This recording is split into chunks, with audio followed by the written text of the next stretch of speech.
Well, hello, Benjies. Welcome to the BingeWorthy podcast, part of the Geekish Network. I am your boy. My name is Johnny Randolph, or you can call me Randy, and I am a speaker, a trainer, and a podcaster. And I have two amazing co-hosts.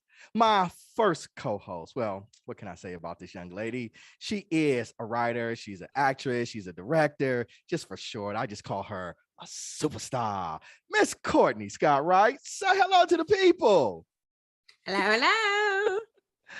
And my next co-host, my guy, he is a serial entrepreneur. He's a game designer. He's part owner of the Geekish Network. Chuck, tell the people who you are, man. I'm the guy to get things done. What would you expect out of that? I don't know. I don't know what to go with that. I don't know. I don't know what that means. I'm the guy to get things done. But we are the BingeWorthy podcast. What's going on, family? How y'all doing tonight? Pretty good. Cool. Glad to be back with y'all. It's been forever and ever since I saw you. I know. It's been a minute. So this is good. It's good to have the family back together again. And tonight we are discussing season 3 of Umbrella Academy. If you don't know, the premise of our show is that each week we binge watch a television series. And then we come right here to the BingeWorthy podcast. At the beginning of our show, we will rate the series based on our unique BingeWorthy scale. And then we engage in conversation. We are going to discuss characters, plots, history, a full spectrum of the property. And then at the end of the show, we re-rate it. When we re-rate it, sometimes our co-hosts can influence us to change that rating. Sometimes they can influence us to lift it up, or sometimes it just drags it all the way down to the flow. Now, speaking of our unique binge-worthy scale, it is as followed. At a number 5, that is what we call a full binge out, meaning this is one of those outstanding series. It is a can't miss, something that you definitely want to watch. At a number 4, we call it a full meal. A full meal is not quite a binge out, but it is definitely worth your time to invest in watching this series. At a number 3, we call that a mini meal.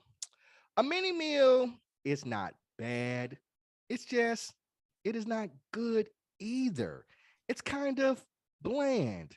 Courtney, she refers to it as a TV dinner, and I always add without any of that good old Lowry seasoning. At a number 2, it is called a snack. A snack, while it may be edible, there is no nutritional value in it. It's not really good. You are just consuming it because there is nothing else available. The NBA season is over with. Football season is over with. And there is nothing new on any of your streaming services, just boring as baseball on TV. That's how we describe a snack. And a number 1 is what we call a cringe worthy. A cringe worthy is just some basic old bullshit. Why the hell did I waste my time watching that? And in all fairness, somebody told you to. I'm not saying nothing because y'all started in crosstalk, but I'm gonna let y'all keep that going. I'm gonna move. Say right somebody. on. I said somebody. I wasn't directing that at any particular person. Okay. We all sometimes choose a show that like it is not always the greatest. Well, I always say, Chuck, why the hell did you recommend that we watch that's on this? You. So it was on me. I didn't throw Senor Charles under the bus. All that shade. I wasn't shading you. I was was shading the whole crew because we have all been responsible. I wasn't shading him. I was slandering his good name. I was slandering it all over the internet. Why the hell did you recommend that we watch this? I love you, bro. I do. Yeah, I can get away with that, you know. So what we're going to do now is rate this series. So we usually start with Chuck, but we're going to switch over. So Courtney, how are you going to closeout rate? Picture? I know, but you can switch it back around when we come back around. So we're going to start with you. How are you going to rate Umbrella Academy? I really enjoyed it. I had a really good time. At first I thought, you know, the introduction of the new team, the new Sparrows, I was a little irritated. It was starting to get on my nerves at the beginning, but I did really enjoy the journey as I like started to embrace these characters and who they were, and you know, the function they brought to the show. I guess for me, like the main journey of like, I've always wondered about Klaus's powers because they alluded to that in season 1, that his powers were a lot stronger than he had access to. And so for us to finally get that story for me kind of made this season. And I really liked Luther and Sloan. Well, rather Sloan, not him. But so yeah, for me, it was a binge out. For binge out, okay, I like it. I'll go second. How do I want to say this? This series, when it first started, season 1, I just thought it was bland. And for me, season 2, it picked up. Season 3, I thought it started off with a bang. It's a very fast-paced, high-energy show with huge stakes and some very captivating characters that are very flawed. It was fun. It was fun. I really enjoyed living in this universe. So much so that I'm really looking forward to season 4. Now, it was not without its problems. They weren't overly glaring or too big, but it did have some plot holes in it, and some of those things we'll discuss.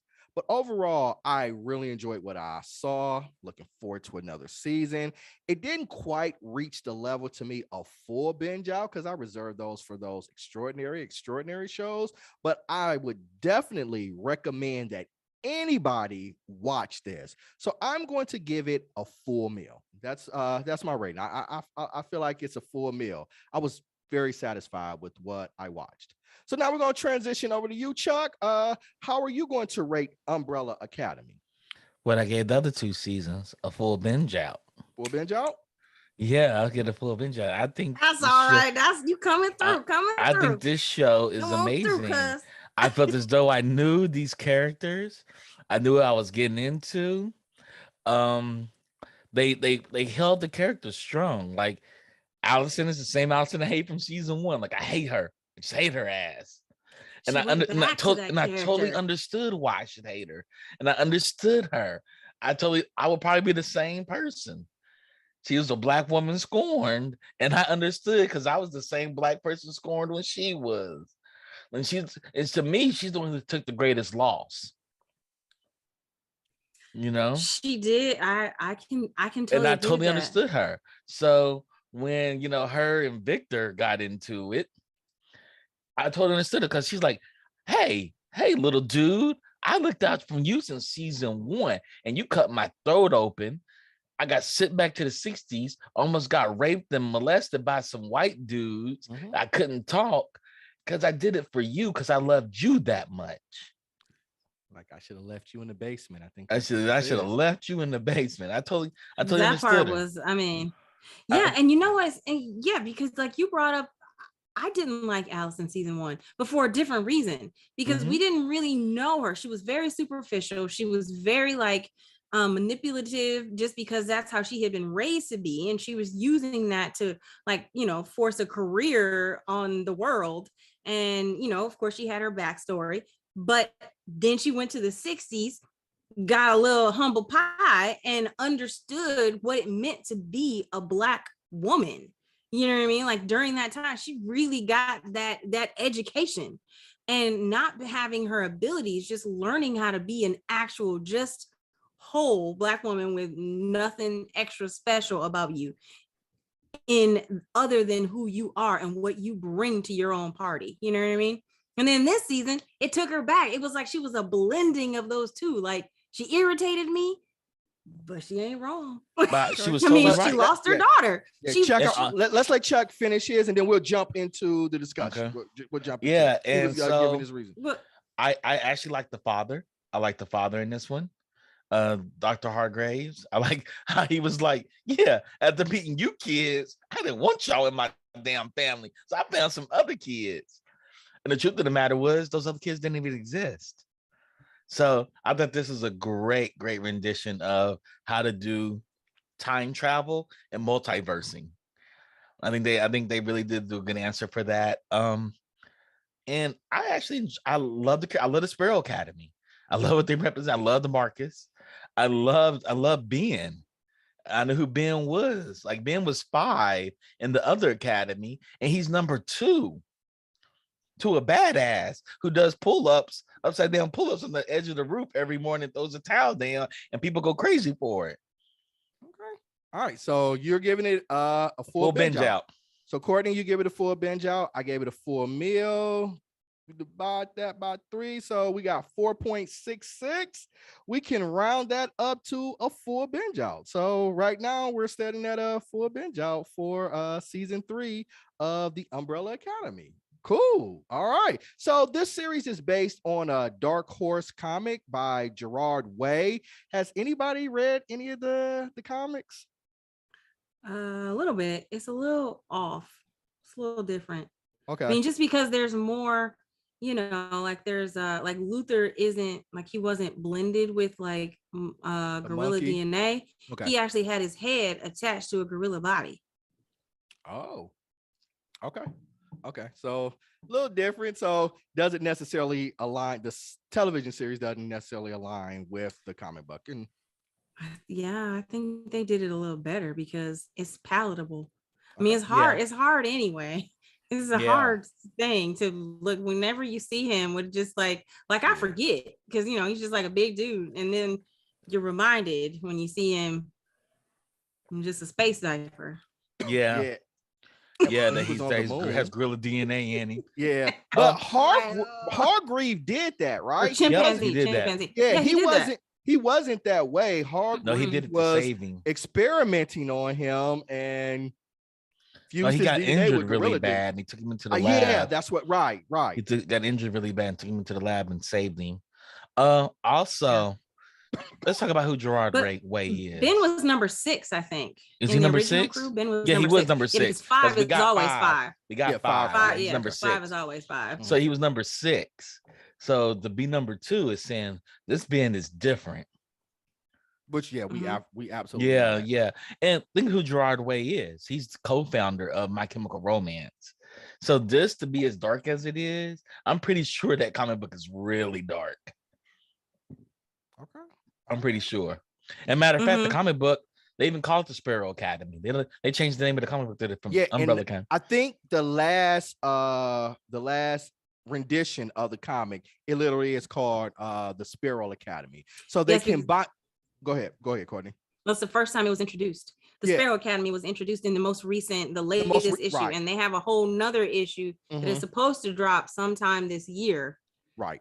With like whatever's next. And from my understanding of the comic, they combine parts of the most recent ones, the Sparrow Academy, with the Umbrella Academy from season 3, and they kind of did some overlap over that. Okay. All right. So Chuck, the visual effects for this series, it was done by a couple of different production companies. One of them was even Peter Jackson's company. Do you think that the special effects for this season is keeping up with that of shows from the same genre, the Marvel, absolutely Star Wars, not. DC's. Okay, why? Absolutely not. It's such a disparity. It looks comic bookish. It looks like something like it's like looking at Clash of the Titans. The 80s version or the 80s version. It looks like wow, y'all really did hold on to this. After going through what Marvel's done and what Star Wars has done and what modern films are doing right now, it feels different. I don't know what part's Weta, what part's spin, what part is some 15-year-old in his home actually cooking up these special effects. But I looked at him, I was like, y'all should be ashamed of yourselves for this. But I think that's the look they're going for. It felt like Doctor Who special effects. Exactly. I think that that's the charm of this, of the comic book, because if you had like Marvel level or even DC level special effects, these people are not good. Like, they're not good at being superheroes. No, so you have all these excellent special effects with these like mediocre borderline personality superheroes, it wouldn't even really work. I mean, in terms of like, I would say it's more on par to like what The Boys does. And even then it's a lot more hokey just because it's supposed to be. They're the Umbrella Academy. Right. And are they superheroes? And not the Teen Titans. Right. They don't really save anybody or do anything. The series is about their interactions with each other. They don't help any innocent people. They don't. Or they stop don't. any crime. They did in season 1. In season 1, that's what they were known for. And same with the Sparrow Academy. They are known throughout the world to do certain things, like, you know, but like season 1, after the White Violin, then their trajectory changed. Yeah, right. Because even when we first meet them in season 1, they're broken apart. They only get back together to attend the funeral. Allison hadn't talked, none of them had spoken to each other in years. And then season 2 is primarily with them going back in time. So they don't really save anybody there. And they certainly don't. Well, Allison saved JFK during the marches. They saved JFK. Towards the end. With the marches. And then they did a whole thing where they were like going across the world saving stuff in season 2. I don't remember any of that. I don't remember them saving anybody. I really don't. I remember the plot with JFK to like stop the aliens, but I thought that was more stuff that they had caused for mishaps that they had created. Because literally they had to get back together. Season 2, we find that may be true. They may have saved people in lieu of trying to get back together and do the right thing and get back. Now, season like right, but they didn't know about the aliens. They never found out about the aliens until this season. Right, and they broke up because the kind of like they just fell apart, especially after Ben died. That accelerated their disconnect from each other, and they just kind of fell apart. But you know, okay. So I don't which time? When Ben died, the original time. The original time in season 1, that kind of fractured their relationship with each other. Yeah, and they really never told them. Right, and they really never reconciled, and they just grew further and further apart till they were no longer communicating with each other at all. So I'm saying Klaus used to be an asshole. Yeah, he was still always my favorite. Yeah, he was always high. He knew Ben was there. Never told them Ben was still there with them. Well, I mean, Cross was dealing with a lot of things the way I always interpreted it. He never got over it, and he spoke to dead people. Like, that's an interesting power word to have. Yeah. And so it's like, how do you really tell people, you know, I see dead people or I see Ben? It's just, you know, I don't know. So Courtney, I thought that there were some really interesting fight scenes in this season. We had like a naked bathroom fight scene. We had a dance off. Fingers were being severed. What were your opinion about the quality of the fight scenes for season 3? I thought the big battle scene between the Sparrow Academy and the Umbrella Academy, I thought that was pretty interesting. Although I was a little confused by the Footloose when like Footloose started, and then I thought that was a very clever way to introduce the one girl's ability and how, you know, like how she changes your like literally takes over your concentration or your mind in some way. That was a little jarring for me because I was like, what's happening? This is a musical season, this is a musical episode. That's why I said it was a little off. But I did think I love the fact that they really utilize the fact that Vanya is, or you know, well, at that time in the first episode, they were still Vanya. She was still Vanya, yes. And we'll talk about still that. Vanya in the first episode. But I love that ability is the one that they finally recognized and gave it its due, in the sense of like, is a badass ability. Like, and we need to acknowledge that when it's controlled and used to like the power of good, it's invincible, honestly. Yeah. Well, I mean, so I thought that battle was pretty good. Yeah. Okay. The final battle was okay. Yeah, okay. So, and speaking of Vanya in the prior season, that was the reason that Hargreave, he kept her hitting. He knew that she was the most powerful, and he didn't have the ability to really train her. So he taught her as if she was the weakest, when like in actuality, she was the strongest. Like violin. Yeah, yeah. Yeah, it was really Vanya and Klaus are the two strongest, to be honest. Yeah. And he raised them to be weak. He raised them to be weak. Yeah. Which is so interesting. Which is so him though. Like, if he can't control it, then he's not interested in seeing it blossom till its full strength. Right. To me, that is exactly what he would do. I have a lot of questions, right? One of the questions I have is, there's the alternate universe Hargraves. Did he actually know about the portal to the other dimension, to the Japan dimension with the 4 like the spaceships to reset the universe? I thought you mean our original Hargreaves or the new one? Original Hargreaves. I think the original one did, because the wife was actually still dead. Right. And she was, like that's why he had him up on the moon. And we saw his wife die in, I want to say it was season 1. I'm not really sure. We saw her die. Wasn't it, when she really died? When they showed it, when they showed mom was the flashback. model. Yeah, mom was the model for his original girlfriend that we found. I believe it was season 2. Right. But even like he had knew this alternate dimension created. So what was he doing with his kids? Were you going to send them back in there to fight the 7 guardians? I think so. Yeah. Was he going to sacrifice them? I think so.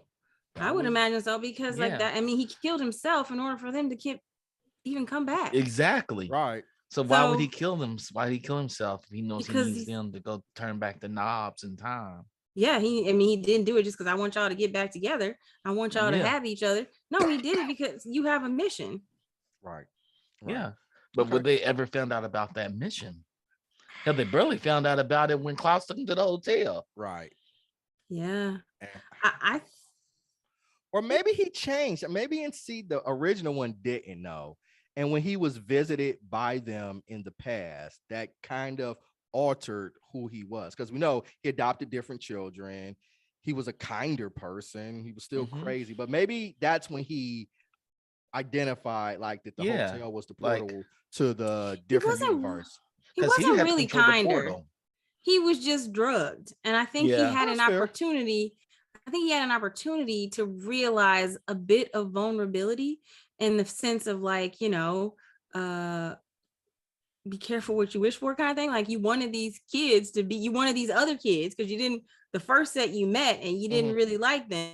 So I'm gonna get some other kids that I can control differently, or at least, or maybe better. And they table turned. Yeah. My question would be, would the original one have allowed himself to be drugged? That's why I think I don't think different type of person. I don't think so either. Yeah, I don't think the original would have been able to do that. But because Pogo was still there in the season 1. Right. So he forced Pogo to leave. You guys have been talking about Sparrow Academy. These are the new academy that replaced the Umbrella Academy in the time change, and there are 7 new heroes, and they've all got different powers. We meet them in the first episode, and as Courtney alluded to, there was this fight scene that started off as a dance scene. So I guess the question, and I'll start with you, Courtney, and then I'll transition over to Chuck. Was there any particular character within the Sparrow Academy that stood out to you for good or bad reasons? Sloane and the I don't know her real name. I don't remember her character name. I just keep thinking of her as Medusa. But the chick with the crows. Jamie. The crows, with the crows. Faye. Jamie was irritating for me. She just reminded me of like a broke ass Jessica Jones. I was like, Can we kill her already? So I wasn't sad when she went. Christopher, he really confused me. I was like, what? This is Which weird. one was Christopher? The cube. The cube. The Yeah, I cube. didn't get that one at all. Yeah, that was kind of strange. It was real weird. Who birthed that? Or did he transition I wanna know- after I think he he was transformed birthed? into the cube. Yeah, did he transition after After he found his being power. born? Yeah. I don't think somebody birthed him. That was the interpretation I got, but I don't know. I filled it in. What? He was a human. He transformed into the cube after being How born. come he didn't transform back into a person? I don't think he could. I don't think he could. I think that was when he his realized power, his power. Right. He turned into the cube. He turns into the cube. And I don't know. I don't know have any evidence of that, but that was just my interpretation of it. I don't know. Yeah, that was on the surreal scale that was a little too far for Courtney. But yeah, everybody else, I was like, man. Okay. What about you, Chuck? Any guys or women in the Sparrow Academy that stood out to you? I liked Faye. I kind of like Christopher because Christopher talked in a weird language. I liked him. He was their version of Groot. Like he was the odd one. He was a cube. They didn't explain why he was a cube. I thought he got in his full form was the cube. Kind of like how nobody explained Ben. And all we knew is Ben had tentacles coming out of his stomach. We didn't know how powerful Ben really was until we saw him as a sparrow. And you're like, holy shit, this dude is pretty badass. And his desire to be number one, where I think their Ben didn't care to be number one. He was a Klaus. Klaus was his road dog. And we know Klaus is kind of aloof and, kind of doing his own thing. Klaus was his road dog. So, and Ben was the closest one to him. The closest one to him. It's like Allison and the guy, they were kind of Luther. They were really close. So. And nobody was near Vanya. Vanya was by herself. Allison always tried to look out for her. She pitied Vanya. And Vanya knew it. She pitied Vanya. I think she pitied Vanya. I think that's why Vanya cut her throat.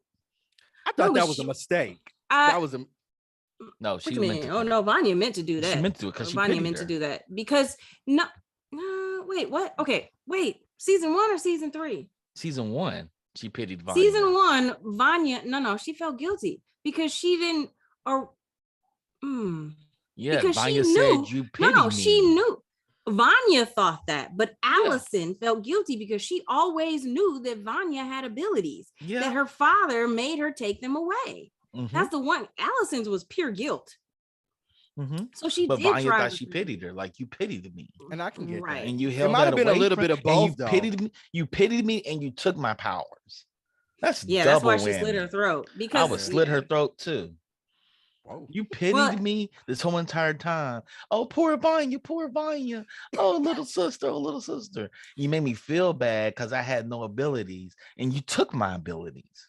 Well, I mean, that was Vanya's argument. Yeah. But I don't think it was accurate. There's probably some truth to it. It's all about emotion, right? If it happened to you. I don't think you can pity someone that you know. I mean, unless you're saying she didn't know how powerful she was.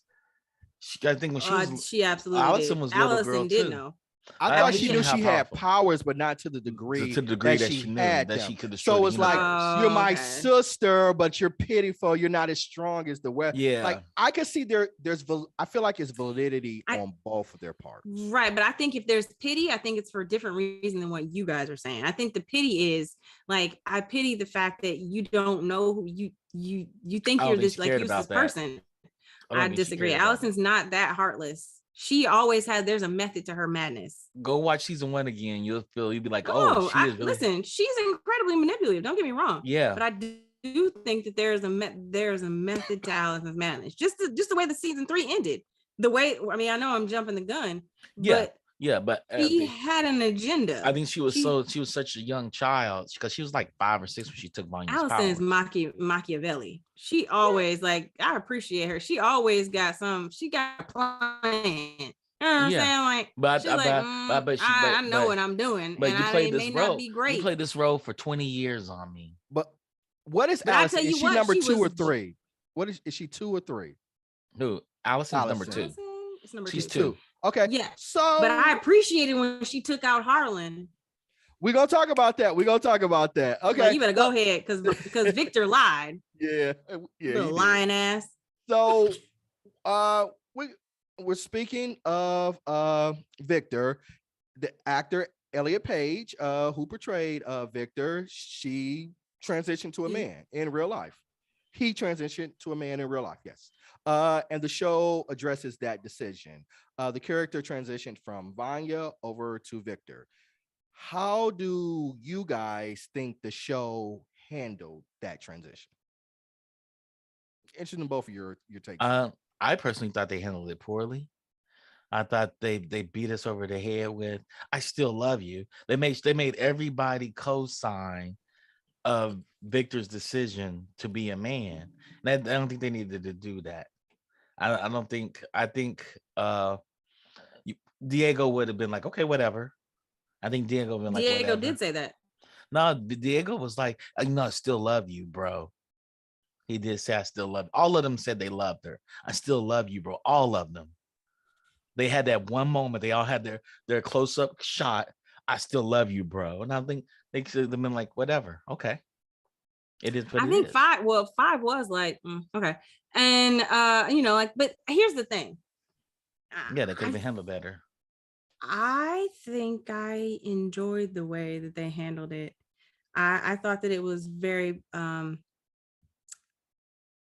representative of what you would want in a family. Like everybody in the family is going to say something. Like in an action. I mean, listen, I don't have a family member who transitioned, but in my imagination, I thought that the way that they did it was very at the top. Like when Victor first showed up as Victor, I thought that the way that they initially handled it was very well done, because it was very kind of like baseline. It wasn't over dramatic. It wasn't like, huge display, like, oh my God, I love you. Like, I want you to know, like, we're good. There was none of that. It was just kind of like, all right, cool. You know what I mean? Like the fact that everybody has something to say, I think that that's what would happen, especially with siblings, especially those weird ass siblings. I thought it was kind of over dramatic. Okay. I thought it could have been more subtle than that. All right, we're gonna keep it on moving. What did you think, Randy? I thought they handled it well. I did, yeah. I don't live, like, to your point, Courtney, I don't have a family member that has come out and blatantly like transition, but I would like to think that if that does happen, we would treat him the way that family treated her. But again, I have a lot to learn in that space, and so I don't know authentically how those situations go, but I would hope that we would respect that person in my family as well. So I don't know. So I would love to get the perspective of a person who's actually had that experience and their interpretation of how the series. Yeah, somebody's transition. Yeah, because from everything with me, it's just conjecture, right? It's just none of my friends that transitioned have talked about it, but yeah, like I have London. London was like a brother to me. Became my sister. Went to Morehouse together, and I wonder what London would think. Yeah, I would like to give them the full respect, to say that, I'm not making these interpretations, get how they felt about it. But I just felt we had to talk about it because it is something that did happen in real life, and it was a part of the show. Not to speak on behalf of London. I think London would be like, this wouldn't be this simple. And there would be it'd be rough for people that love you. It was rough for everybody when London went through the transition. So but it would be rough for people. Right. Yes. I think definitely in a world that is normal. These are people that have tentacles and coming out of their stomachs and a cube and for a body. People that can't die. See dead and want somebody has a gorilla body. So, you know what I'm saying? So they don't live a typical life. Right. They don't live a typical life. You're right. They're not accountants and nurses and doctors. And honestly, your brother has a gorilla body. Right. So I mean, you're kind of That's why I thought low. You fall low on the scale. That's why I thought they would blow it all off. Okay. I could see them just blowing off like whatever. Right. I see them more like whatever, but they did have that. You be whoever you want to be. I still love you. And I was like, they wouldn't even care about that. They'd be like, whatever. Okay. I was glad Victor. I'm glad you didn't blow up the whole universe again. That Vanya wig, the Vanya wig was killing me. Yeah, so you would have to imagine that a person transitioning does. Yeah, I can see very 5 low coming on the priority list. I think 5 come in and be like, whatever it takes for you not to blow up the universe, I'm down for. Right. Yo, can we talk about that scene between Victor and 5? Because that was my favorite scene in the whole. Yeah, when he told her to kill her. Yes. Killing. Like, I'll kill you. Talk about it. That was my favorite scene in the whole season, because 5 came in so chill. 5 was dope. Every single season, 5 gets more and more dope. Don't miss. Favorite character. Don't miss. Never fails to bring it home. And that actor, and he's only like 18. He's like 17. Right. He was younger than that in season 2, and he it's was like yeah. That kid captures an old man in a young body who's lived this long life. I don't know who who was training him or what he was watching. He killed it. My favorite character. When he stood up and he was so cool and like really respectful and supportive of Victor, and he was like, I need you to know. Need to get it together.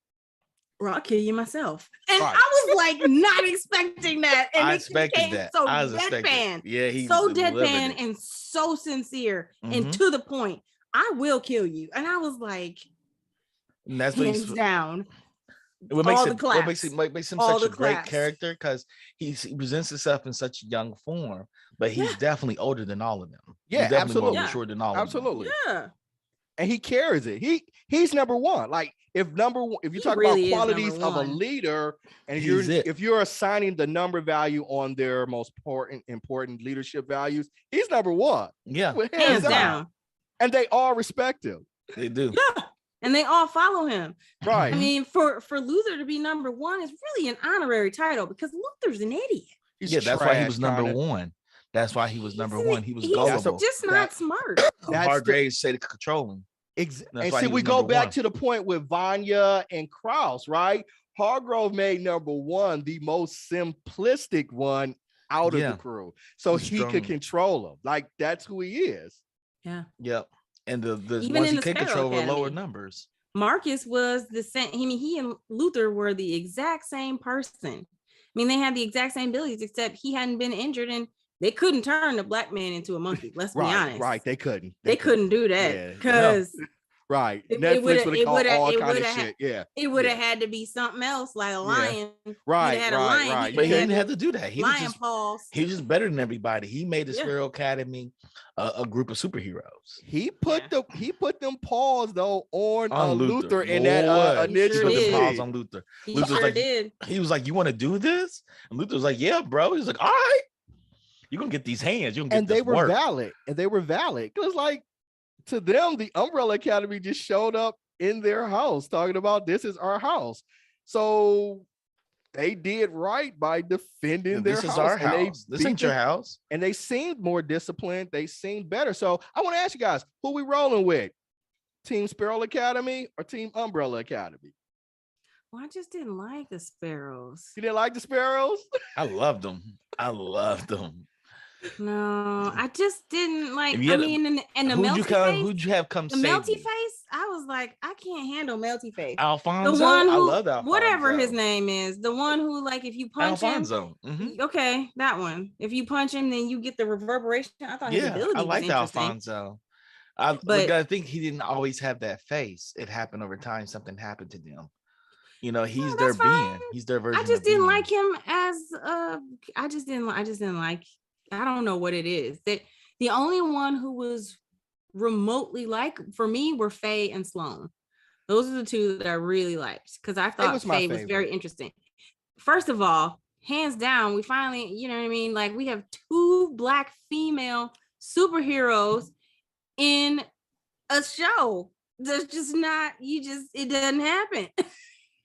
I mean, you know what I mean? Like, I was so glad that we had a Black female. Yeah, and Faye to me has so much swagger. She carried it. And when the one was like, "I'm not going to hit a blind chick," she was like, "Who said I was blind?" And then she put the paws on him. I was like, "Yeah." And I just thought she came correct. She did. And I thought the Sparrow Academy was vastly more disciplined, and I thought that they were more competent as fighters. So if I was choosing a team to save the world, again, I haven't seen the Umbrella Academy do much saving of anything. I'm going with Team Sparrow Academy. But they all died. They did. They did.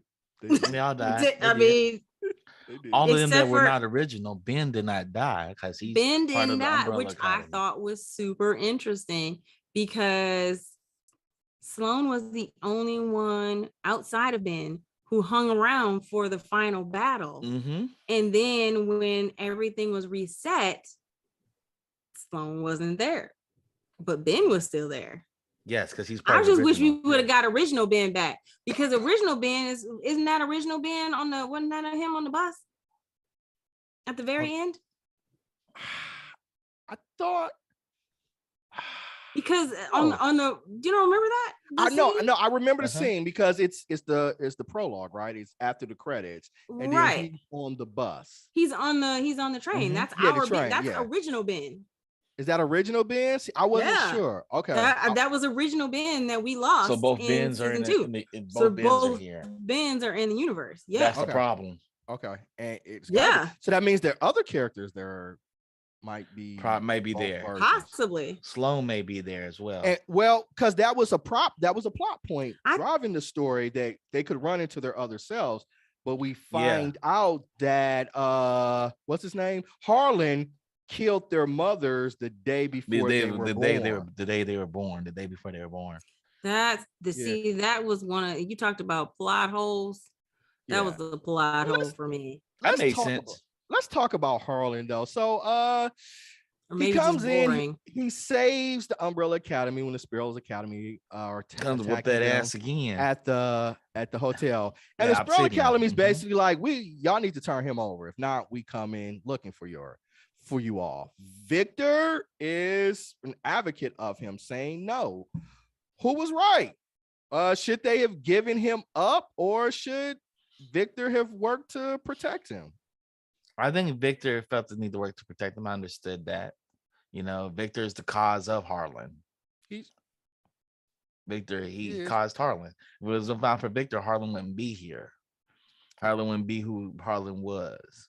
And I get that, but like Allison was But right. it was also a little bit more about, it was Go a ahead, little more Greg. about like Sissy, you know what I mean? Like Harlan's mom, you know what I Mhm. mean? The fact that Vanya couldn't protect or be there for Sissy. So yes, I think it was also a little bit kind of like what Chuck said about Victor felt responsible for Harlan, but at the same time, it was an opportunity to have this other connection to Sissy to protect her son. You know what I mean? And I definitely think that if Victor had talked to them, had told them what yeah. Harlan had done, had brought it to the team, that he found out died. And that's the reason that the incursion or whatever it is, what's it called? The spinny thing of it starts with a K. The Krogozits or something. Krogozit, something like that. Yeah. Right. That one. Kugelblitz. That's what it's Kugelblitz. I think that it would have gone potentially different, because Allison's whole thing was like, you lied to me. You looked me in my face and lied to me. After we had this whole big moment, I accepted you. You know what I mean? You knew what I was going through after the loss of my daughter. I lost my daughter because of this dude. And I lost Claire. That's my blood. And this home skillet that you didn't found in 1960, whatever, you protecting this dude and you lied to me in my face. She earned that murder. She brought that on Harlan. I think that people would have listened if she had tried. Right. Yes. And that's one of the reasons if he had tried. Yeah, I didn't find Alice's behavior all that bad. If I had came back and my daughter didn't exist off of some shit that happened, there's nothing that would have stopped me. Like, you would have had to literally kill me to stop me from doing what I felt I needed to do to get her back.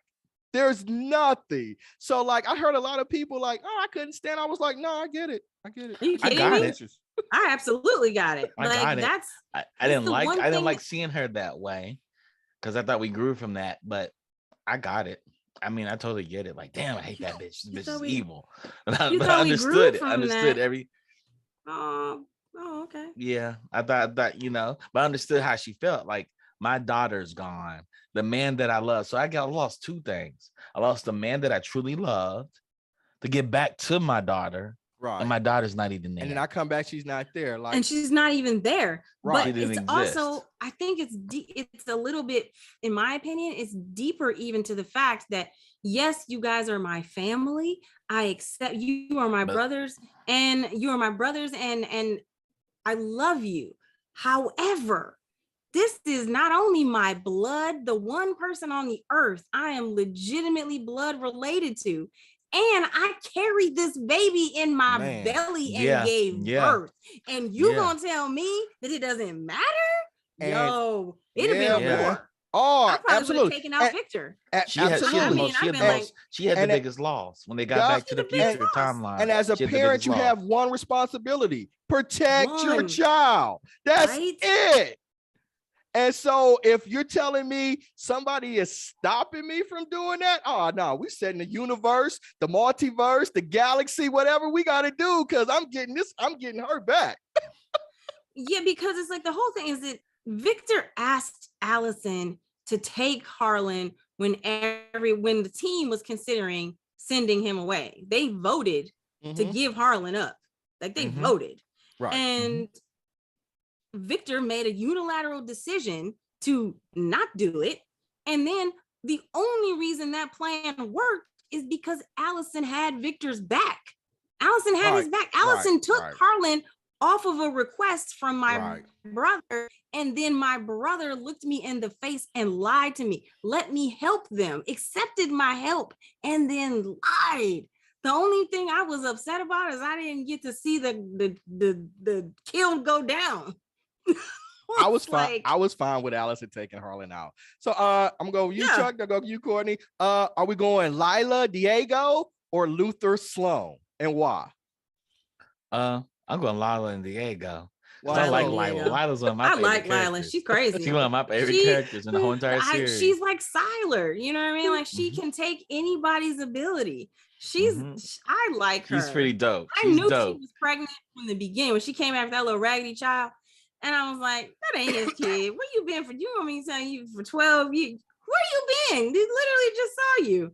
But hey, time works different in the time. Great job. Yeah, it didn't make sense though. I was like, it made total sense to me. It did make sense to me. I was like, the numbers don't add up. Like, I know they're jumping around, but it's like either 3 days or 60 years, and a 12-year-old kid. I was like, I don't. Well, 5 is 60, and they're all born the same day. I get it, but yes, but 5 jumped back into his original time. He jumped forward first, and then jumped back to his current. But he jumped forward as a kid, and he aged to the end of time. Yeah. Then jump back.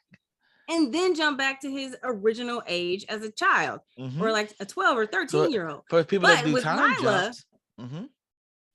With Lila did technically it could have been 12 years because Lila jumped back to the time. I guess base. it wasn't 12 years. That it would have been like 20 years. No, they jumped down. She jumped back to like the end of the Berlin Wall. But he didn't know that. Back to he didn't know that. He thought she jumped back to the time base, so he doesn't know where she jumped. He doesn't know that. I'm not talking about him. I'm talking about in theory, because that little boy who is very interesting to me, because I felt like he had some little abilities anyway. Like, why was his ear melting? Like random, I think he has like ability. I think he has abilities. Like that was weird. I think he has abilities too. I don't know because he was born in the 80s. Who knows? Who's his mother? Well, his mother was random German woman. I thought, the mother, but I didn't think she had any powers. At least we didn't get introduced to her. None of them may have powers. He may just have powers. Yeah, that's true. Yeah. So we could find other like people with abilities out there, because there's never really I think she was meant to find them because she's following her mother. When she dug up the Berlin Wall to get the key for her mother, get the case. I think all this is said by her mother. I think her mother put all this in motion for her. And there's never really an explanation of what caused the event that gave everybody powers. Yeah, no, there No. isn't. But I has to feel like it has something to do with Harlan and some kind of spawn situation. I don't know. I think it has Maybe, Hargraves. but Yeah, Hargraves. Hargraves. Sorry, that's what I meant. I meant Hargraves. The point that I think is, though, there could be other people out there with the same abilities, because it was 14. It was 14 with the original ones, right? Original? No, there were like 30 something more in the original. There was like 43 or something like that. Yeah, a lot of kids had. Okay, like I thought it was only like 14, and he got 7 in the second one. Yeah, he got 7 in original, this reboot, second 7. There were 14. Okay. Okay. So the original, there were more. Okay. Because he bought 7 each time. He bought 7 for 14. The Umbrella Academy, and he brought 7 for the Sparrow Academy. Right. Okay. So there's other ones. So we know then that there are other ones out there, and we don't know what caused it. So there could have been even more than that. Yes. 63. And are their powers hereditary? Like, well, I always wondered if Claire. Yeah, like, well, Allison's daughter, does she have powers, right? And I'm pretty sure 5 done littered the timeline with his seeds like a couple of times. I'm pretty sure I don't know. He really only liked Dolores the mannequin. And like Dolores, yeah. He liked Dolores, but that don't mean I was the only person, that's true, hooking up with. I mean, it's a guy who's traveling around, drinking in and out of clubs and all kind of thing. 43 superpowered infants. There's 43 of them. Yeah, I thought it was 43. Yeah. Okay. All right. Okay. So I want to ask you guys, who was the villain in this season, or did we even have a villain? Because I don't know. Like, I felt like the conflict was between the 2 academies. Hargreaves, he was who he was, but I wouldn't necessarily say what he was doing was villainy in it this ended up being villainy in the finale, in the 7, once they got through the portal, because he killed Luther. He did. Killed Klaus. You know what I mean? Like, yeah. So in theory, I think the villain would be Hargrave. Okay. Because he set the whole thing in motion, because he brought the Sparrow Academy. Yeah, I guess the thought that I had behind it was that he was trying to prevent something that was happening between the 2 dimensions, and that his actions, while ruthless, may have not been the wrong actions. I disagree. I don't think he was trying to prevent anything in the alternate universe. I think he was trying to use it as a catalyst to bring his wife back from the beginning. So he found that like rift in the time-space continuum in 1910, then built a hotel around it, then built a way for him to like travel there, and never could find people to survive the 7 Guardians in order to get accomplish his goal. So he's looking for an alternate universe where his wife lives, or is it time? I think it's whatever the magic is that is in that alternate universe will allow him to reset time in order to either bring her back or just reset it so that it's the world that she can exist in. I don't think we know that yet, but I definitely think that he was the villain, in my opinion. All right. So we are going to go ahead and re-rate this. I guess any or any other points that you guys want to touch before we re-rate it? I wonder if they're going to wait for Gerard Way to write the next volume before they make the next scripts for the new one. Because apparently, like I said, 3 and 4, there's been 4 editions of it.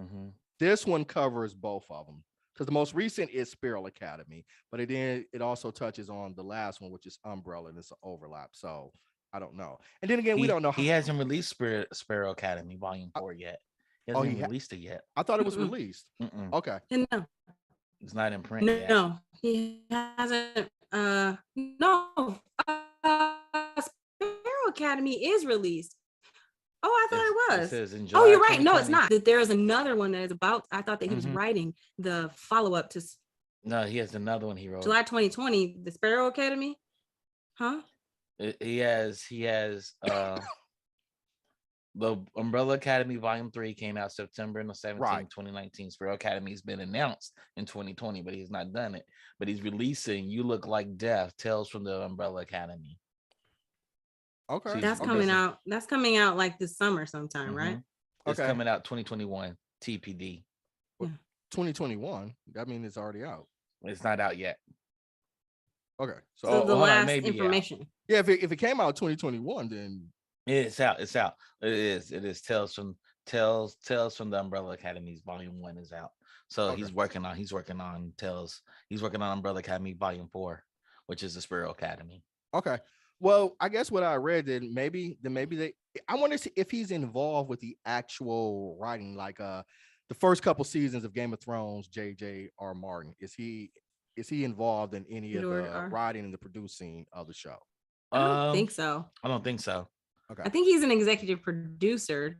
I think he's an executive producer, but I don't think he is in the writing room. Okay. But I could be wrong. Somebody in the chat could let us know. Yeah. Okay. They got some inside scoop. Because I thought what I read said it was overlap between the Sparrow and the Umbrella Academy, but like he's put up a short story on the MySpace page. Okay. Right. So there's short stories up on the MySpace page. I'm gonna check it out. So we're gonna rewrite it. So we started with Courtney at the beginning. We're gonna go to you, Chuck. How are you going to re-rate Umbrella Academy season 3? Full binge out still, man. I'm not gonna change that. I think it's a full binge out. I just think they do characters right in this. They do all the characters right. Like the characters are believable and they're all different. They are. And no one is good or bad. They just people that exist with special powers. That's why I was wondering. Like, and I know we said Hargrove is the villain. I was like, I don't know if we even have a villain in this series, and maybe we do, but it's like they're just kind of all different versions of screwed up. I say Hargreaves is the villain because he's the one with the master plan, and he's forcing them to go through this plan, even though none of them really want to go through it. And then plus now at the finale, like the fact that he forced them to battle those 7 guardians. And then ultimately he made this separate deal with Allison, who changed her mind in the end. Sort of. She got controlled it her own way, which I wasn't mad about. And he told her, you'll get exactly what you want. Right. And she did. She got Ray, but he also got Claire. Yep. But he got Hargraves University. Like the world. Right. Because the goal was to get her daughter back. That's the goal. Yes. And anything else in addition was just a benefit. Okay. I'm gonna stick with my rating too. I still think this is an excellent show, and I am looking forward to season 4. I hope Netflix extends this to another series. I just reserve my full binge out for those kind of revolutionary shows that I just love out there. Ted Lasso, Mythic Quest, those type of shows. So I want to stick with my full meal. It's a high full meal. It's an obese full meal, but it's not a binge out for me. That's fair. I watched it all in one day. So I did too. Like I watched it in 2 days. Like I did not stop. So I can't really not give it a binge out when I legitimately needed to know what was happening each episode. I was like, I gotta finish this. So all right. So that gave us 4.66. That's still enough to round it up. Oh, you didn't even ask me. I guess I'm a full binge out too. You were literally saying that you were full binge out because you watched it back. I apologize, Courtney. You literally said it, but I apologize. Courtney Scott Wright, extraordinaire. Courtney Scott Wright. How are you going to re-rate Umbrella Academy season 3? I'm going to give it. I think I'm gonna stay with my full binge out. All right. So Benji, I have those like senior pictures where you were like this. I didn't never take that picture. I was a girl. You never well, okay. Did you have friends who were females that took that picture? I know a lot of women that took that picture, that glam shot picture. Yes. So that gives us a cumulative score of 4.66. We are going to round that up to a full binge out. Therefore, Umbrella Academy season 3, we're giving it a full binge out. All right, Miss Courtney Scott Wright. Do you have anything to say before we head out, ma'am? Same geek time, same geek channel. Come see us next Wednesday. Love it. Chuck, you got anything to say before we head out, man? Peace out. Watch Umbrella Academy. You haven't watched it, watch the whole entire thing. I agree. And if you haven't watched the earlier seasons, I recommend that you go back and watch those as well. As always, we want to give a shout out to Digital Click. If you are watching this on Facebook or on YouTube, they provide the beautiful surroundings around us, help us to look fly so we can bring our very best. If you are in pursuit of promotional or marketing needs, they can definitely help you in your endeavors. And if you are watching this on YouTube, don't forget to hit that subscribe button. If you're watching it on Facebook or Twitter or any of those other services, don't forget to like us. The Geekish Network, we are a network devoted to representing underrepresented people. We have people of all races and cultures and ethnicities. We also have people who are engaged in the arts in front of the camera, actresses. We have tech people, producers, designers, a full bevy of underrepresented people. And we work diligently every single day to bring you the very best content. So we ask you, please support us. As my girl Courtney said, we will be back here, same geek time, same geek channel. Thank you guys so much for tuning in. Peace.